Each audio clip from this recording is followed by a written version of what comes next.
जी हाँ दोस्तों, हम बात करने वाले हैं हाल ही में नेटफ्लिक्स पर रिलीज हुई मूवी डे शिफ्ट के बारे में।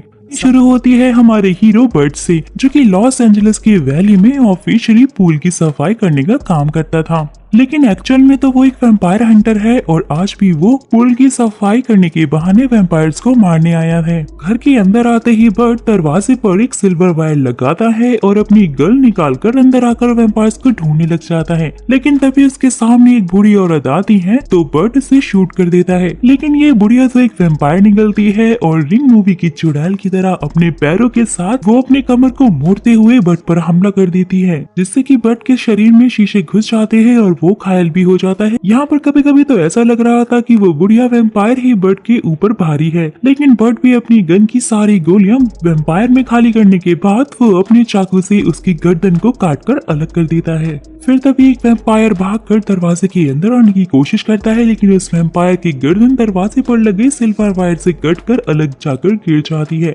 वहाँ बर्ट उन दोनों वैम्पायर के दांतों को निकालकर वहाँ से निकल जाता है। दूसरी तरफ हम मूवी की वैम्प डेरी को देखते हैं, जो कि पेशे से रियल एस्टेट का बिजनेस करती है और वो अपने इस प्रोफेशन की मदद से वो वैली की सभी प्रॉपर्टी को खरीद कर वहाँ वैम्पायर को बसाना चाहती है। तो इसलिए अभी वो सभी वैम्पायर्स को अपने इस महान मकसद का हिस्सा बनाकर सबको एक करने में लगी हुई है। जो भी उसके इस मकसद के बीच में रुकावट का काम करता है उसे वो दीवार में चिनवा देती है। वहीं दूसरी तरफ बर्ट अपनी हाइड आउट पर आकर फ्रेश होने के साथ में एक पाउडर लगाता है, जहां इस पाउडर को लगाने के बाद वैम्पायर उसे स्मेल करके उसके पीछे नहीं आ सकते थे। और अब बात करें बर्ट की निजी जिंदगी की, तो वो एक शादीशुदा इंसान है जिसकी एक प्यारी सी समझदार बेटी प्रीज है। बर्ट और उसकी वाइफ जैकी की बिल्कुल भी नहीं बनती है और इसलिए जैकी अपना घर बेचकर प्रीज के साथ में अपने होम टाउन जाना चाहती है, क्योंकि एलए बहुत ही महंगी जगह है।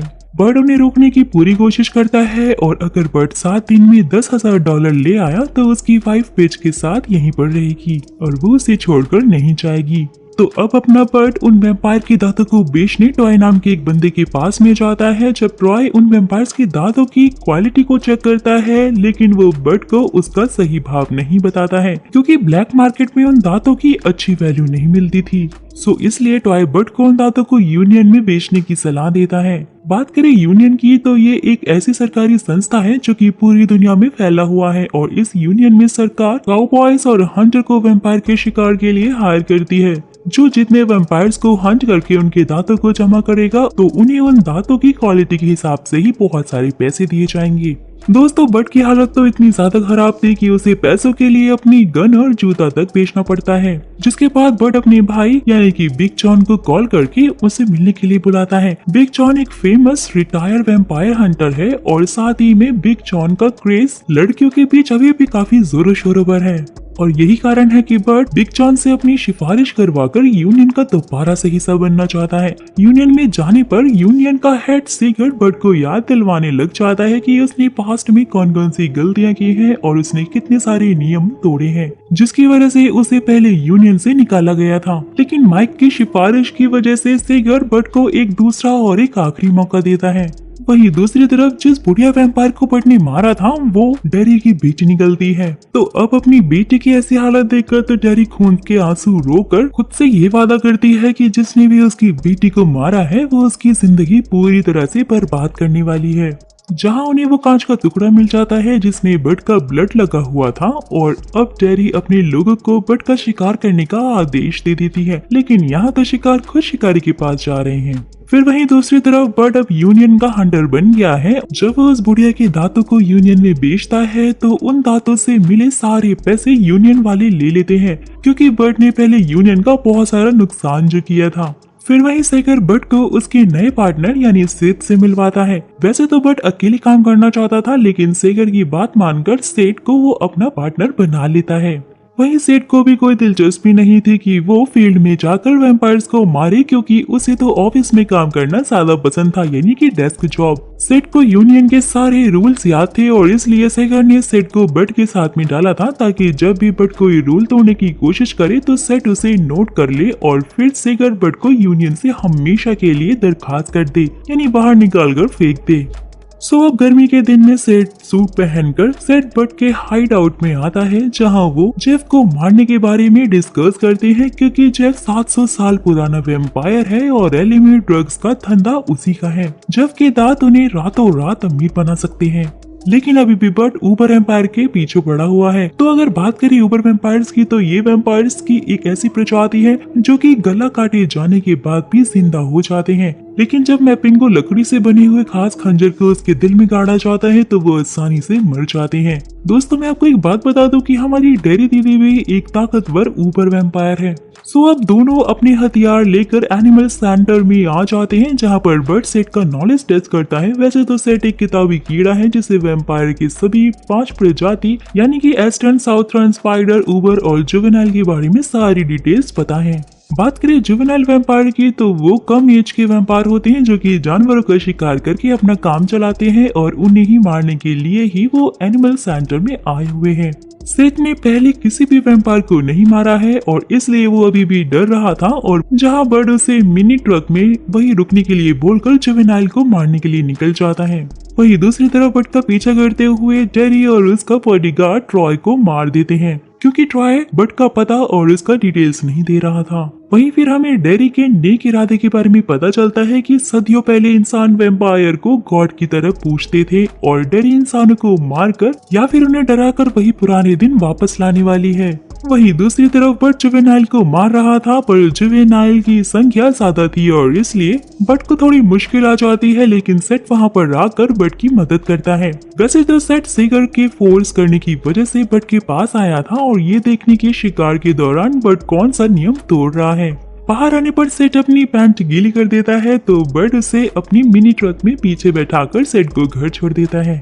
फिर अपने घर आने के बाद बट की मुलाकात बिल्डिंग में आई नई लड़की यानी हैदर से होती है, जो कि एक नर्स थी और दोनों के बीच में थोड़ी सी दोस्ती हो जाती है। नेक्स्ट मॉर्निंग बट सेट से मिलकर उसे डांटता है, क्योंकि बट को पता चल गया था कि सेट सेगर की चापलूसी करके उसे यूनियन से निकलवाना चाहता है, लेकिन बट के काम करने के तरीके में सेट टांग न अड़ाने के लिए फिर मान भी जाता है। अब दोनों ट्रॉय की दुकान में जाते हैं, जहां उन्हें ट्रॉय की लाश मिलती है। सेट ये सारी बातें यूनियन को बताना चाहता था, लेकिन जब बट उसे अपनी फैमिली के बारे में बताता है कि अगर उसने वीकेंड तक पैसे नहीं कमाए तो उसकी फैमिली उसे छोड़कर चली जाएगी, तो सेट बट की इस बात के लिए मान जाता है और इस इंसिडेंट को यूनियन को रिपोर्ट नहीं करता है। रात के टाइम बर्ड हैदर को काने आदमी से बहस करते हुए देखता है। तो नेक्स्ट मॉर्निंग बर्ड और सेट सिमी वैली में डेरी की प्रॉपर्टी के पास वेम्पायर को मारने के मौके की तलाश में गए हुए थे कि तभी उनकी मुलाकात द नाइजीरियन ब्रदर से होती है। तो अब सब लोग साथ मिलकर उन सभी वेम्पायर्स को मारने और उनके इनाम को हाफ हाफ पार्ट में बांटने की डील करके घर वापस आते हैं, जहां वेम्पायर छुपे हुए थे। फिर जैसे ही अंदर आती है तो उन्हें 2 वेम्पायर दिखते हैं, जिन्हें मारते ही उन सब पर बहुत सारे वेम्पायर्स हमला कर देते हैं। कोई वेम्पायर दीवार तोड़कर निकल रहा था तो कोई सीलिंग से निकल रहा था, लेकिन सेट को छोड़कर बाकी तीनों मजे मजे से ही उन वेम्पायर्स को मार रहे थे, क्योंकि हम सब जानते हैं दोस्तों कि सेट को कितना डर लगता है वेम्पायर से। जहां हम देख पाते हैं कि वो नाइजीरियन ब्रदर्स भी वेम्पायर हंटिंग में काफी ज्यादा अच्छे थे और भाई अपना बर्ड तो वेम्पायर्स की गर्दन ही उड़ा रहा था, लेकिन सेट हमेशा की तरह ही वेम्पायर से मार खाने में बिजी था। थोड़ी ही देर में वो सारे वेम्पायर्स को मार देते हैं और इस बार भी सेट ने अपनी पैंट फिर से गीली कर दी थी। वहाँ सेट को सभी प्रजाति के वेम्पायर्स मिलते हैं, जो कि बहुत शॉकिंग था और सेट की बात को कोई सीरियसली ही नहीं ले रहा था। दांत निकालने के बाद सब घर की ओर निकल जाते हैं। रास्ते में बर्ड सेट को ये समझा देता है कि उसकी सिंपैथी को वेम्पायर्स डिजर्व ही नहीं करते हैं, वो भी धीरे धीरे अच्छा शिकारी बन ही जाएगा। जहाँ दोस्तों हमारे साथ साथ सेट को भी समझ में आ गया था कि बर्ड उसकी बड़ाई कर रहा था ताकि सेट उसकी गलतियों को सेगर को ना बताए और उसे छुपाए।